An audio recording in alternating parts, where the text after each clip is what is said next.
हाय, मेरा नाम है खुशबू और आप सभी का स्वागत है मेरे यूट्यूब चैनल पर जिसका नाम है मिस खुशबू। तो आज मैं बात करने वाली हूँ पेप्सिको कंपनी की सीईओ यानी कि इंदिरा नोई। तो चलिए शुरू करते हैं कि इंदिरा नोई है कौन और कैसे बनी वो पेप्सिको कंपनी की सीईओ और उनका ये सफर कैसा रहा। तो इंदिरा नोई का जन्म 28 अक्टूबर 1955 को मद्रास तमिलनाडु के एक ब्राह्मण हिंदू परिवार में हुआ। इंदिरा नोई ने अपनी प्रारंभिक शिक्षा टी नगर के Holy Angels Anglo Indian Higher Secondary School में की। अपनी पढ़ाई पूरी करने के दौरान इंदिरा नोई को गिटार बजाने का भी बहुत ज्यादा शौक था और इसके साथ ही क्रिकेट में भी उनकी दिलचस्पी बहुत ज्यादा थी।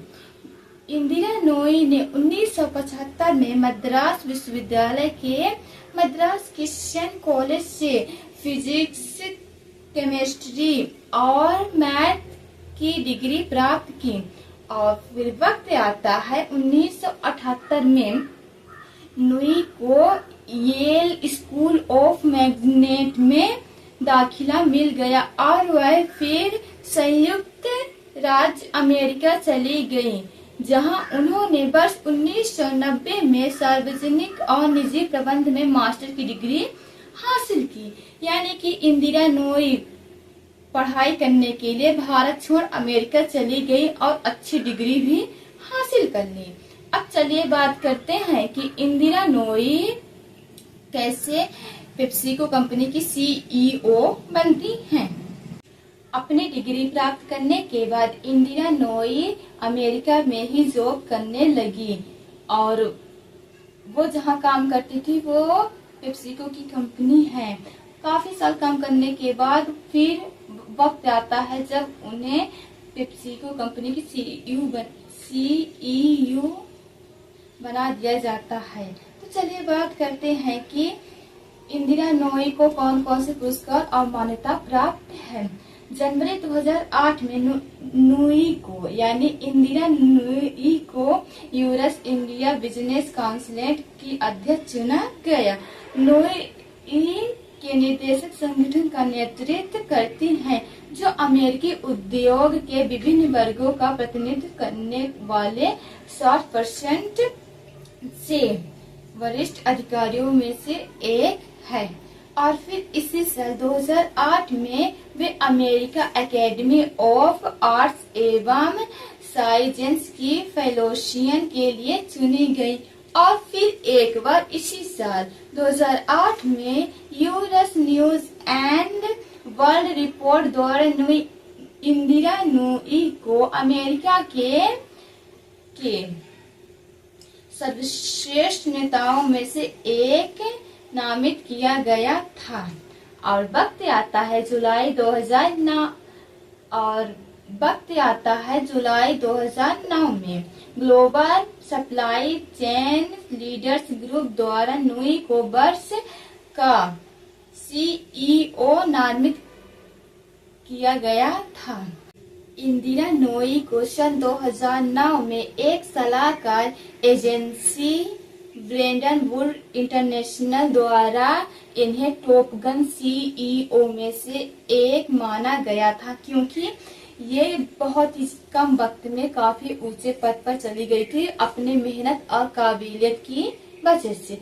अब आगे हम और बात करते हैं कि इन्हें कौन कौन से अवार्ड्स और कौन कौन से सम्मान प्राप्त हुए हैं।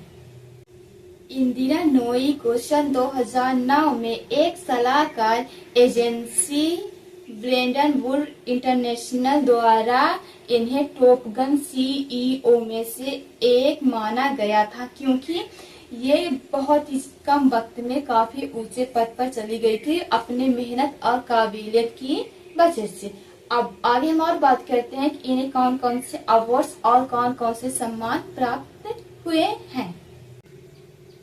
इंदिरा नोई को 2018 में सीईओ वर्ल्ड पत्रिका द्वारा दुनिया के सर्वश्रेष्ठ सीईओ में से एक नामित किया गया था। और फिर फरवरी 2020 में नुई को बिजनेस में उत्कृष्ट महिला पुरस्कार से सम्मानित किया गया। और फरवरी 2020 में नुई को कनेक्टिकट की महिला मतदाताओं में की लोक चुना गया। और वर्ष 2021 में नुई को राष्ट्रीय महिला हॉल ऑफ फेम में शामिल किया। और वर्ष 2022 में इंदिरा नूई को गोल्डन बुक अवार्ड से सम्मानित किया गया। और फिर इसी साल इंदिरा नूई को प्रिंस विलियम आर्पसॉट पुरस्कार परिषद के हिस्से के रूप में नामित किया गया था। तो ये रहा इंदिरा नूई के ढेर सारे अवार्ड और सम्मान।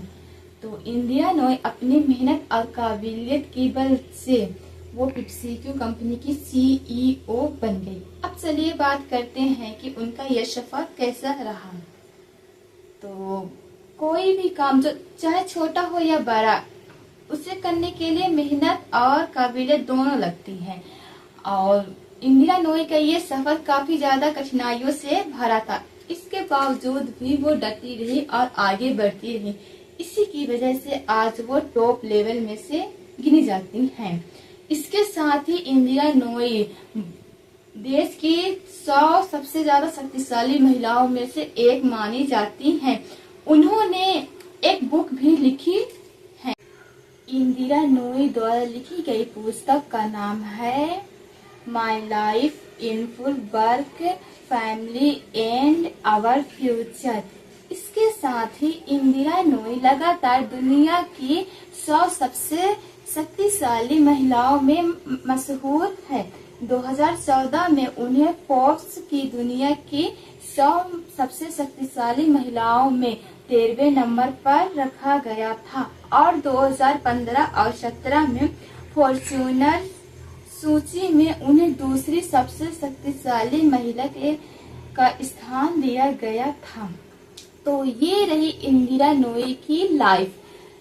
तो जाने से पहले मैं बस इतना ही कहूंगी कि लाइफ में चाहे कुछ भी हो जाए, रुकना या डटना नहीं है, हमेशा लगे रहना है।